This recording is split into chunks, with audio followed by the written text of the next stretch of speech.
first of all, the team's looking good. I think that it's looking good. It seems like no matter how hard or how long you've done it, all the planning you go into it, there's always some type of hiccups or things that happen that you're not expecting and stuff like that. But so, first few days we had we call it the country club. The guys that were out was bigger than the guys who were on the field. But now that's kind of been reversed, and we're happy with where the team is right now, considering the heat that we had training during for a while and stuff like that, and some of the preseason games, and the health of the team is getting better, and so we're very, very optimistic, and we're excited. I think this is a team, a better team than last year. It's deeper. It's very, very dynamic and athletic up front, especially. We've got 4 or 5 guys that can really run and take players on and create difficult matchups for people, especially in 1 versus 1 type of scenario. So we're excited. Going on the road quite a bit too. Start to say you get like 1 home game, I think, in the next 7 or 8. Not a great scheduling job. We should fire that guy. But, well, no. What happened is that when I scheduled, especially the Colorado trip, I was anticipating that the conference was supposed to flip the schedule from last year to this year, and it didn't happen. So that's why we have such a discrepancy in games, and I'm still not sure why it didn't get flipped. But anyway, no, sometimes. I don't mind going on the road to start the season because I think it does a couple things. One is it kind of helps galvanize the group. I think it helps create kind of a us versus them type of mentality. Still, like the first day, we're still in the first basically week of school starting, and one reason I'm late, you can't find a parking spot, and all the activity going on, and now kids still moving some classes around and doing stuff and trying to get situated. And so I'd rather leave that behind us and just take the guys on the road and worry about trying to win 2 soccer games, and let Regis and Metro worry about their kids having to deal with all that and getting classes sorted out. And, finally before everybody gets into a routine. So I don't mind. And then if you don't play very well, no way season. So it's okay then. And so you can always come back and lie and say, God, we were great, but we were unlucky. But no, I don't mind going. I like going on the road in the beginning, so I think it's positive. It helps, I think, create some bonding and some good team chemistry right away. So what's your schedule look like as we obviously play Friday and Sunday? What's Saturday going to be like, a down day, watching film? Well, yeah, we're going to, the plan is right now, it's to be a down day. It'll be our day off. So the plan is if we play well and not so much, if we play well, we're going to take the kids downtown Denver and turn loose for a little bit and let them walk around. It's a great walking area, right, little stores. It's a very picturesque type of thing. And, I'm still, I guess, a little old school in terms of, I really believe when we travel like that, especially to new places that we haven't been in a while, that you kind of give the kids a bit of an experience as well. Because for some kids, you get in your programs, all they've known is what home is. And so having that opportunity to explore, see some other places, and downtown Denver's pretty, it's nice, so as you don't run into the homeless guys, but you're all right there. But it'd be good. So for a long time, before the changing of the regions, the Denver trip was almost every year. So because of the schools we had to play and stuff like that, so it was good. The competition's always good. Regis and Metro are always good teams, and so so it'll be a down day, and then get ready for Sunday. So it's we play noon there, so have a chance to get home early. How many new players you have on this year's team, and like ones you think might really be able to make an impact? Wow. Let me just go from back to front. How's that?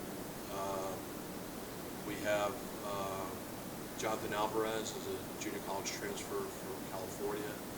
He's been doing well. He plays in the back, or right back. Sol Burka is a junior transfer from Daytona Junior College in Florida. He's done very well. In midfield, you know I'm going to be in trouble because I'm going to forget somebody, right? So when they start yelling at me, I'm just going to give them y'all's cell phone numbers to them. But then we have Sharif Muhammad, who is a true freshman kid playing for an academy down in Florida, who is about as tall as that chair, but he's been outstanding. This kid's going to be a big time. I'm telling you right now, he's really good. So he's going to make waves. We have Sakari Levi from Midland, big kid. He's about as tall as that gentleman right there, but moves better. He's been great surprise. We knew he was good. We didn't know how good he was going to be, and he's nursed a little bit of a back injury, but he's going to be good. Don Murphy is our token graduate student. He's in midfield. He's 6'3", 6'4", really good player. He's going to be helping big one there. We have another, believe it or not, another Zakari plays left, played up front somewhere across the front. He's a German kid, transferred from Northwest Nazarene. Dynamic, quick, has a nose for goal, great change of pace. He's going to be a handful.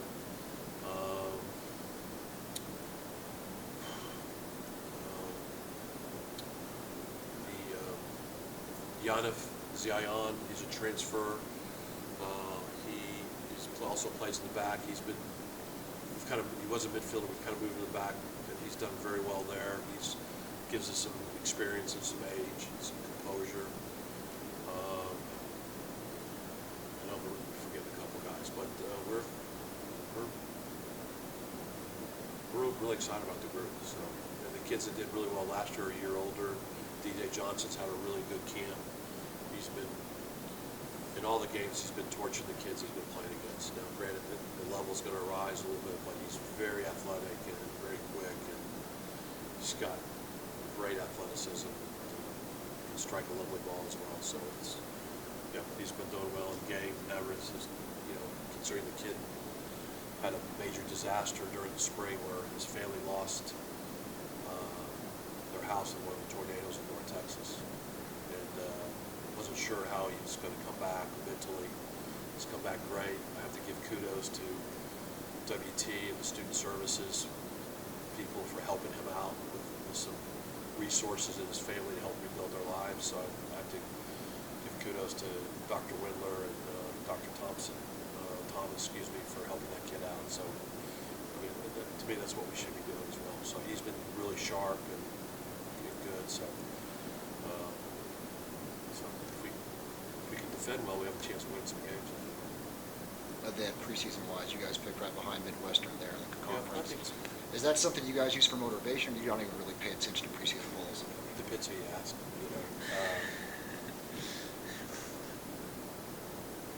I'm so old, I don't really pay much attention to it anymore. Now the kids do, and other people do. But it's something for Josh to write about. We got to keep him busy because he's got so much free time. But no, it's important. I mean, it's we all know, at least in the soccer community, the rivalry between Midwestern and WT in those games. And I still think around the country, it's got to be one of the better rivalry games when we play. Both programs have great respect for each other, and they're always tough games and hard games, and games that the alumni still talk about when they come back, about playing them and going there and doing all those type of things. So it's really positive. And one thing I still want to get done before they push me out the door here, I still want to get a Midwestern WT game down in Dallas at Toyota Stadium play, because I think it'd be a hell of a place for all the alumni to come and watch one of those games. And I'm still working on that, so that's still a goal of ours. So to try to make that happen, I think it'd be a great place to play, and great advertisement for both schools and both programs.